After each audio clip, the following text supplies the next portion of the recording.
मेधा शुरू से ही पढ़ने में होशियार और मेधावी छात्रा थी। अच्छी पढ़ाई के बाद अच्छा कॉलेज सिलेक्शन और फिर बहुत अच्छी जॉब। तूने तो मेरा नाम रोशन कर दिया मेधा। अरे लेकिन ये जो काम करने का तरीका है ना, इसे बदल ले। 18 घंटे काम करेगी तो कल को बच्चा कैसे संभालेगी? तुम्हारी तरह पागल नहीं हूँ माँ, जो बच्चे और परिवार में फंस जाऊँ। मैं तो जिंदगी खुल कर जीऊंगी। सब कहने की बात होती है बेटा, अपने बच्चे का सुख हर कोई चाहता है। वक्त बीतता है और मेधा की शादी हो जाती है। शादी के कुछ सालों में ही मेधा एक सुंदर से बेटे की माँ बन जाती है। अरे यार, मेरी मैटरनिटी लीव खत्म हो रही है, क्या करे? माँ भी नहीं आ सकती, कैसे मैनेज करूँ? ऐसा करते हैं, इसके लिए एक केयर टेकर रख लेते हैं, वो देखा करेगी इसे। मेधा को पति की बात जंच जाती है और वो केयर टेकर की तलाश शुरू कर देती है। एक दिन उन लोगों के घर एक महिला आती है जो दिखने में पढ़ी लिखी लगती है। जी, क्या काम है आपको? मैम, मेरा नाम स्नेहा है। आपका एड देखा केयर टेकर का, क्या मैं आपके यहाँ काम कर सकती हूँ? हाँ, क्यों नहीं, लेकिन आप तो अच्छे घर की लगती हैं, फिर नौकरी क्यों?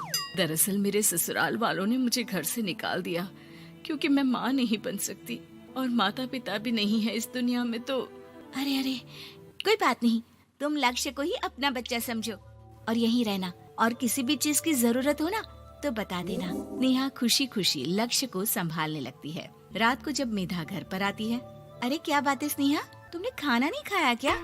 अरे दीदी, आपका बेटा टाइम दे तब ना। अरे तो जब वो सोता है तब खा लिया करो। तब तो मैं इसके पास ही बैठी रहती हूँ। कोई मच्छर या कीड़ा काट ले लक्ष्य को तो अब आप पकड़ो, मैं खाना खा लेती हूँ। स्नेहा वहाँ से चली जाती है। बहुत ही अच्छे से ख्याल रख रही है ये लक्ष्य का। मेधा, इतना तो शायद तुम भी ध्यान नहीं देती।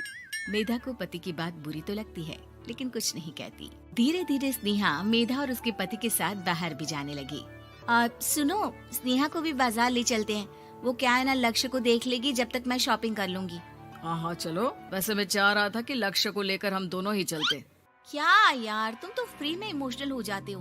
कितना देख लेंगे हम दोनों मिलकर, ले चलो उसे। कार से निकलकर मेधा और लक्ष्य रोड क्रॉस कर रहे थे कि सामने से कार आ जाती है। मेधा का ध्यान नहीं होता, लेकिन स्नेहा तुरंत लक्ष्य को मेधा से छीन लेती है। मेधा गिर जाती है और कार मेधा को छूकर निकलती है, जिससे मेधा को खून आ जाता है। पति मेधा को हाथ देकर उठाता है। स्नेहा लक्ष्य को लेकर गले लगाई रहती है। थैंक्स स्नेहा, मैंने तो ध्यान ही नहीं दिया था कि कार आ रही है। स्नेहा का गुस्सा मालकिन पर टूट पड़ता है। अरे कैसी माँ है आप, अगर आज कुछ लक्ष्य को हो जाता तो मैं आपको कभी माफ नहीं करती। छोटा सा बच्चा है, उसे चोट लगती है तो पता है कितनी तकलीफ होती है। पति भी स्नेहा को देखने लगता है कि उसे क्या हो गया। मेधा को स्नेहा पर काफी गुस्सा आ जाता है। घर आकर कहती है, देखो स्नेहा, माना तुम लक्ष्य को बहुत प्यार करती हो, लेकिन वो मेरा बेटा है। मैं कभी जानबूझकर उसके साथ बुरा नहीं कर सकती, समझी? मुझे माफ कर दीजिए, मैं लक्ष्य को लेकर कुछ ज्यादा ही सेंसिटिव हो चुकी हूँ। मैं ध्यान रखूंगी कि आगे से ऐसा ना हो। मेधा का मन स्नेहा से अब हटने लगा था। एक शाम मेधा ऑफिस से घर आती है कि लक्ष्य उसे दिखाई नहीं देता और न ही स्नेहा। वो स्नेहा के कमरे में जाती है जहाँ दोनों सो रहे होते हैं। अरे स्नेहा, लक्ष्य को आज इस कमरे में क्यों सुला दिया? दीदी, मुझे नींद आ रही थी, ऐसे में उसे कमरे में अकेले लिटाना मुझे ठीक नहीं लगा। मेधा बच्चा उठाने लगती है कि स्नेहा टोक देती है। रहने दीजिए ना दीदी, सो रहा है, फालतू में नींद खराब हो जाएगी।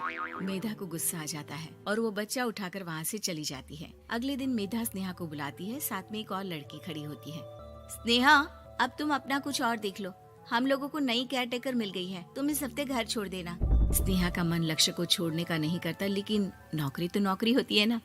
स्नेहा घर से चली जाती है। धीरे धीरे महीने और साल बीतते जाते हैं और लक्ष्य एक नौजवान लड़का हो जाता है। लक्ष्य, आज मुझे मंदिर जाना है, ले चलोगे? ठीक है माँ, एक काम करके अभी वापस आता हूँ, तब तक आप और पापा दोनों तैयार हो जाइए। दोनों तैयार होकर बैठ जाते हैं, लेकिन लक्ष्य काफी देर तक नहीं आता। अरे मेधा, फोन तो करो लक्ष्य को, देखो क्या हो गया उसे। मेधा फोन करती है तो पता चलता है कि लक्ष्य का एक्सीडेंट हो गया है और वो सिटी अस्पताल में है। जल्दी चलिए, पता नहीं कैसा होगा मेरा बेटा। अरे चिंता ना करो, सब ठीक होगा, मैं अभी कार निकालता हूँ। दोनों मियाँ बीवी अस्पताल पहुँचते हैं, जहाँ वो लोग देखते हैं कि लक्ष्य बिस्तर पर पड़ा होता है। एक महिला इन्हें यहाँ लेकर आई है, वो वहाँ बैठी है, लेकिन फिलहाल तो आप लोगों को इनके लिए किडनी का प्रबंध करना होगा। एक्सीडेंट में इसकी किडनी डैमेज हो गई है। मेरी ले लीजिए डॉक्टर साहब, मेरे बेटे को बचा लीजिए। नहीं नहीं, आप माँ हैं, आपकी नहीं ले सकते, पिता की भी नहीं। आप किसी रिलेटिव या दोस्त से पता कर लें और हाँ थोड़ा जल्दी करें क्योंकि देर होने से मामला बिगड़ सकता है। मेधा बैठकर रोने लगती है कि वहाँ डॉक्टर आ जाते हैं। जिस औरत ने आपके बेटे को यहाँ भर्ती कराया था वो अपनी किडनी आपके बेटे को देना चाहती है। कौन है वो? कहाँ है वो? तभी वहाँ स्नेहा आ जाती है। स्नेहा तुम? मैं लक्ष्य को पहचान नहीं पाई थी, लेकिन आप लोगों को देखकर समझ गई कि ये लक्ष्य है, इसलिए वापस आ गई। मैं अपनी किडनी आपके बेटे को देना चाहती हूँ। मेरी अपनी तो कोई औलाद नहीं, लेकिन लक्ष्य में मैंने हमेशा अपना बच्चा देखा। तुम धन्य हो स्नेहा, जो इतने साल में भी लक्ष्य को भूल नहीं पाई।